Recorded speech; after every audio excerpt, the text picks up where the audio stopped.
That's it, guys. It is indeed that time of the week to chat some cars. And our two favorite car guys from overdrivetv.co.za are back with us to bring us the latest in the motoring world. And this morning, it's all about the brand new Suzuki Kizashi. And we have a very special update for you 4x4 fanatics out there. So stay tuned. Gav and Chiro, good morning. Welcome back to Expresso. Oh, it's good to be back. Morning, Here. hey. Belated New Year to all of our viewers. Thank you very much. Tell me Yeah. first, do you guys suffer from frigotridescophobia?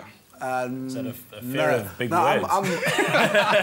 That's a fear of Friday the 13th. I'm more with the Spanish. I don't like Tuesdays. So I'm going to go with the Tuesday the 13th thing I can relate to. I can relate to Tuesdays as well. It kind of hangs in the middle of nowhere. It doesn't really have a purpose, you know, that kind of thing. Anyway, exactly. No matter what happens, it's still Friday. So we're not talking about days, we're talking about cars. Very interesting. The Suzuki, brand new car, big sedan, I believe. Yeah, absolutely. so Suzuki, they're a small car specialist, right? They make what I think is probably one of the best small cars on the road, the Swift. If not the best, yeah. Yeah, no, we both love it. Well. And the Jimny, which is about the size of an aeroplane bathroom, but it's like it's a giant killer off-road. It honestly is. It's phenomenal. So for the company to launch a big car like this, quite a bold move for them, and you get the feeling that they held back until they knew they could nail it.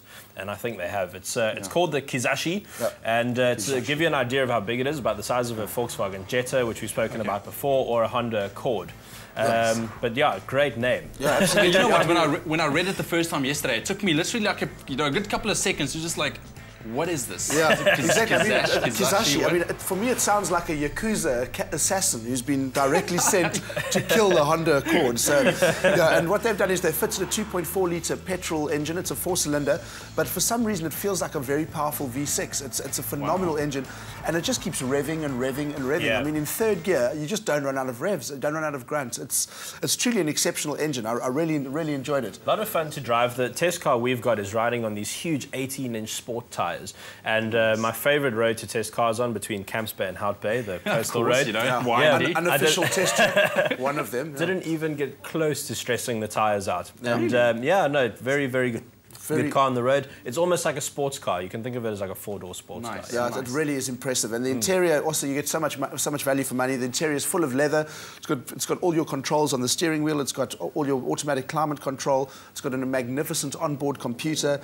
It's got park distance control. So it's really got everything you'd pretty much everything. Yeah. Everything you'd expect from a mid-sized luxury saloon, and it's priced competitively. Yeah, it's hard to see a downside, Ewan, because unless you're the sort of person who's very worried about what the badge is on the car, this is just a good 4-door fast Japanese saloon, and you're going to get it for about $295. And also, you're not going to be like $295, yeah. And you're not going to be like everyone else who's bought an A4 or a Jetta or even a Honda Accord. In fact, you'll be the only person in your town with a Kizashi, possibly the only person in your province who has a Kizashi. You won't see lots of them. That rarity factor. Yeah, and I think what they've done is Suzuki have tried to make the car really functional, and they haven't gone mad with it, because the concept car of this Chiro was telling me was absolutely daft. It was really out there. So they toned it back. They thought, let's just make the car get into this market, and then later on down the road we can start adding a bit of Suzuki quirk to it. Yeah, but it's just a solidly built, well-made, that's fantastic, and I can't believe the price. Wow, okay, cool. No, it's unbelievable. You guys have a very exclusive update for us. An Expresso exclusive. Yeah. So I got a call from Jeep, and they said, look, we've got a scoop, we want to give it to you. Yeah. And this is for your 4x4 enthusiasts out there. I know you're quite an off-road friendly yourself. Yeah. So the Wrangler,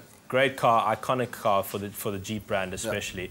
But kind of got a reputation for being a little bit sluggish. So Jeep listened to their customers, and they've thrown in a mad engine. They went too far. So what engine are we talking? So new 3.6-litre V6 kicks out the old 3.8, but it's got 40% more power. So you're now looking at 210 kilowatts. Smaller engine, bigger power. 140. I know. And it uses less fuel. And uses less fuel. I always wonder why they don't just do that in the first place, but obviously it's been a few years of development that's led to this, So it's like this car is almost like a sort of a 4x4 convertible, because it's got this weird roof. Yeah, I mean, Americans, they don't call it a roof, they call it a freedom panel. Because panel. Everything in America is a freedom something. So to take the roof off, you have to remove the freedom panels, which are all over the top, so you can clip them each off individually. So they come off in sections. Yeah, absolutely. Not recommended while moving. Yeah, I'm sure. I've actually had a bad experience with the Jeep roof. But actually, I was driving on the highway, not in this Jeep. I must just tell everyone from Jeep Chrysler, if they are watching, and the whole roof decided to come off. It's alarming to look back in the fast lane over your shoulder and see the roof sliding upside down, following you. Yeah, anyway, but that won't happen with this roof. It looks like it's really well clipped in there. Yeah. But the one thing with this car, I think it's a lot like the Land Rover Defender in that off-road it would be magnificent, but just around these narrow Cape Town streets and that, it's a wide car, and you really have to be involved in what you're doing. The steering isn't direct. You know, it's got a turning circle of Neptune around the sun. So yeah, it's a bit tricky to drive around town. But I mean, we would love to get an opportunity to take it off-road where it'll really come into its own. We just didn't have time, unfortunately. But wanted to get it out there as soon as possible. But as Chiro said, it is like a dragster Wrangler GTI, I think. Yeah, it's mad. You put your foot down. So when will the news actually be released?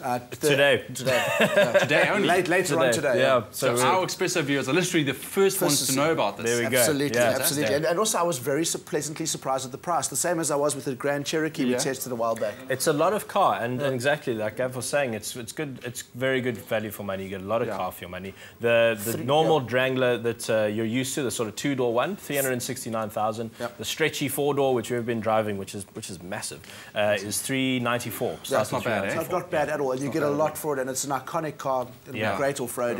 Guys, thank you so much, man. Very nice to have you back on Expresso. Wonderful to be back. Good to be here. Man, have a great weekend. We'll see you guys soon. So there we go, exclusive update from our car guys, Gav and Chiro. Of course, if you want more exclusive updates like these and news on latest cars, you can follow them on Twitter at overdrivetv.co.za. Go check that out. Right now, over to the rest of the team.